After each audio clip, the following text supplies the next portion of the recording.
आज खबरों की दुनिया में एक बहुत बड़ा दिन है और आज की खबरें ऐसी हैं जिन्हें देखने के लिए आपको आज सिर्फ जी न्यूज देखना चाहिए।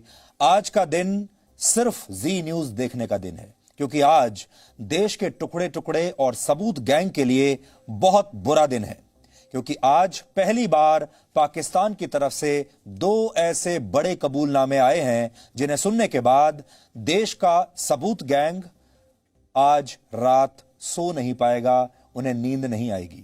पाकिस्तान के एक मंत्री ने आज अपने ही देश की संसद में खुलेआम यह कबूल कर लिया है कि 14 फरवरी 2019 को भारत के पुलवामा में जो आतंकवादी हमला हुआ था वो पाकिस्तान ने ही करवाया था।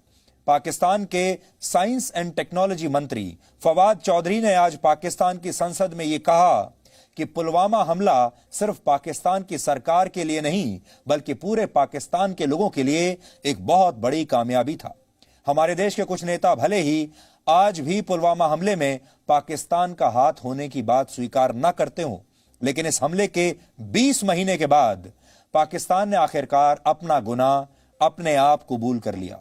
पिछले साल फरवरी में हुए पुलवामा हमले में सीआरपीएफ के 44 जवान शहीद हो गए थे और आज पाकिस्तान ने यह स्वीकार किया है कि यह हमला पाकिस्तान की सरकार ने ही करवाया था। इसलिए आप सबसे पहले पाकिस्तान के मंत्री फवाद चौधरी का यह बयान सुनिए और फिर हम आपको पाकिस्तान से आई दूसरी बड़ी गवाही के बारे में बताएंगे, जिसके बाद हमारे देश के सबूत गैंग की नींद उड़ जाएगी।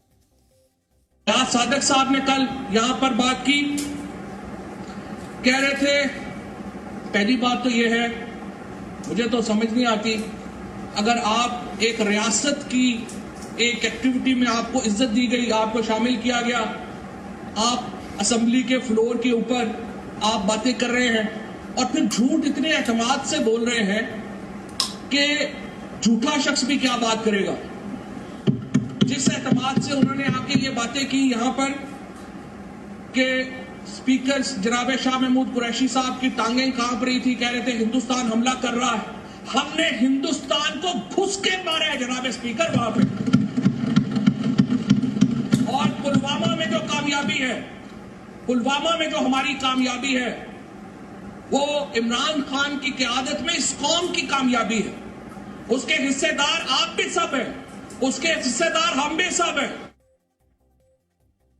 आपने देखा होगा आजकल हमारे देश में बहुत सारे लोग फेक न्यूज और हेट स्पीच के खिलाफ एक मुहिम चलाए हुए हैं। उन सबसे हम ये पूछना चाहते हैं कि पाकिस्तान का एक मंत्री पाकिस्तान की संसद में खड़े होकर जो कह रहा है, क्या ये हेट स्पीच नहीं है? अब हम ये जानना चाहेंगे कि दुनिया भर में हेट स्पीच के जो सौदागर हैं और हेट स्पीच को लेकर बड़े बड़े मुहिम चलाने वाले जो लोग हैं, जो ठेकेदार हैं, वो फवाद चौधरी के इस भाषण को क्या कहते हैं।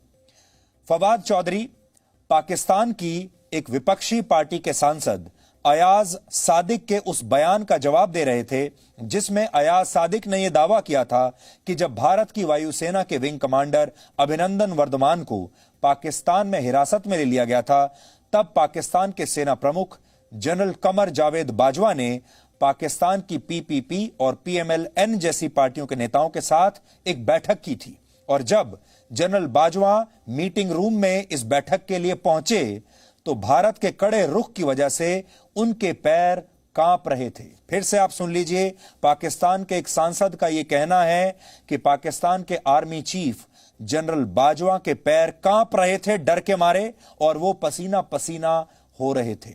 अयाज सादिक का यह दावा है कि वो खुद उस समय उस मीटिंग में मौजूद थे और उन्होंने जनरल बाजवा के पैर कांपते हुए देखे। अयाज सादिक ने यह भी दावा किया कि यह मीटिंग पाकिस्तान के विदेश मंत्री शाह महमूद कुरैशी ने बुलाई थी, लेकिन पाकिस्तान के प्रधानमंत्री इमरान खान ने उस मीटिंग में आने से इनकार कर दिया था। अयाज सादिक ने यह भी कहा कि पाकिस्तान ने अभिनंदन को छोड़ने का फैसला इसलिए किया था क्योंकि पाकिस्तान को यह डर था कि अगर उन्होंने अभिनंदन को जल्द से जल्द रिहा नहीं किया तो भारत अगले 12 घंटे में पाकिस्तान पर हमला कर देगा और इसी हमले की आशंका की वजह से पाकिस्तान के सेना प्रमुख पसीने से तरबतर हो गए। आप अयाज सादिक का यह बयान सुनिए और फिर सबूत गैंग को हम आगे चलकर आईना दिखाएंगे। अभिनंदन की क्या बात करते हैं। मुझे याद है शाह महमूद कुरैशी साहब उस मीटिंग में थे जिसमें प्राइम मिनिस्टर साहब ने आने से इनकार कर दिया और चीफ ऑफ आर्मी स्टाफ तशरीफ लाए। पैर कांप रहे थे, पसीने माथे पे थे और हमसे शाह महमूद साहब ने कहा, फॉरेन मिनिस्टर साहब ने, कि खुदा का वास्ता है अब इसको वापस जाने दें, क्योंकि 9 बजे रात को हिंदुस्तान पाकिस्तान पे अटैक कर रहा है। वो कोई हिंदुस्तान ने अटैक नहीं करना था, कुछ नहीं होना था, सिर्फ घुटने टेक के अभिनंदन को वापस भेजना था, जो इन्होंने किया।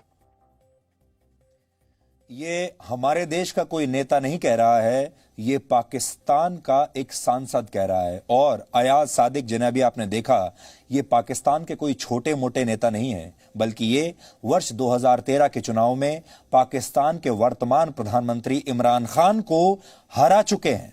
तब इमरान खान ने अयाज सादिक पर चुनाव में धांधली के आरोप लगाए थे, लेकिन इमरान खान में के इन आरोपों को वो साबित नहीं कर पाए, अदालत में ये साबित नहीं हुए। अयाज सादिक और इमरान खान एक ही स्कूल से पढ़े हैं और वो वर्ष 2013 में पाकिस्तान की नेशनल असेंबली के स्पीकर भी रह चुके हैं।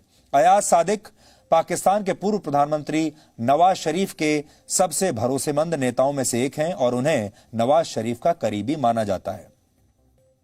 फवाद चौधरी और अयाज सादिक के इन कबूलनामों से यह साफ है कि पाकिस्तान ने न सिर्फ पुलवामा में आतंकवादी हमला करवाया था, बल्कि जब विंग कमांडर अभिनंदन वर्धमान को वापस लाने के लिए भारत ने पाकिस्तान पर दबाव बनाया तो पाकिस्तान के होश उड़ गए थे और भारत द्वारा हमला किए जाने के डर से पाकिस्तान के सेना प्रमुख और नेताओं के पैर कांपने लगे। लेकिन भारत का सबूत गैंग तब भी ये मानने को तैयार नहीं था कि भारत की वायुसेना ने पाकिस्तान के बालाकोट पर कोई एयर स्ट्राइक की है और आतंकवादियों के कैंप्स को नष्ट किया है।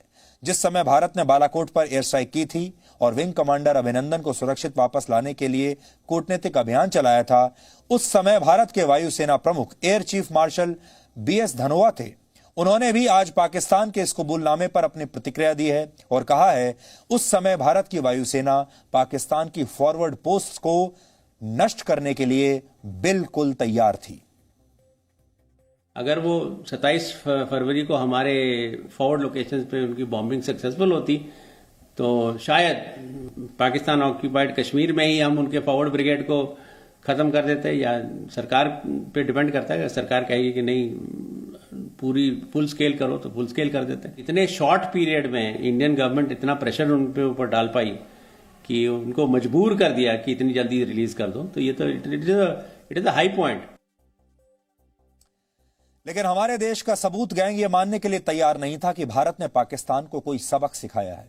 उस समय देश के टुकड़े टुकड़े गैंग और विपक्षी पार्टियों ने लगातार भारत सरकार और अपनी ही सेना पर सवाल उठाए थे और कहा था कि भारत की वायुसेना ने पाकिस्तान को कोई नुकसान पहुंचाया ही नहीं है और या फिर जंगलों में ही बम गिराकर आ गए हैं। कुछ नेताओं ने तो यहां तक तब कहा था कि भारत सरकार ने और बीजेपी ने ये हमला, पुलवामा का जो हमला है, ये चुनाव जीतने के लिए करवाया है और बालाकोट का जो हमला है, ये भी चुनाव जीतने के लिए किया गया है। उस समय के बयान आप देख लीजिए।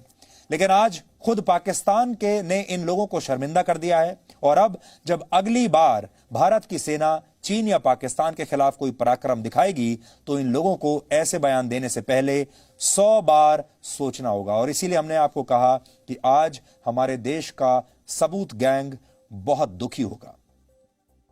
ऐसा लगता है कि पुलवामा पर बयान को देखने के बाद पाकिस्तान के प्रधानमंत्री इमरान खान ने फवाद चौधरी से ये बात की होगी और उन्हें इमरान खान ने काफी डांटा होगा कि उन्होंने ये बयान देकर पाकिस्तान की संसद में बहुत बड़ा नुकसान कर दिया। इसलिए इसके बाद फवाद चौधरी ने अपने बयान पर एक सफाई दी है।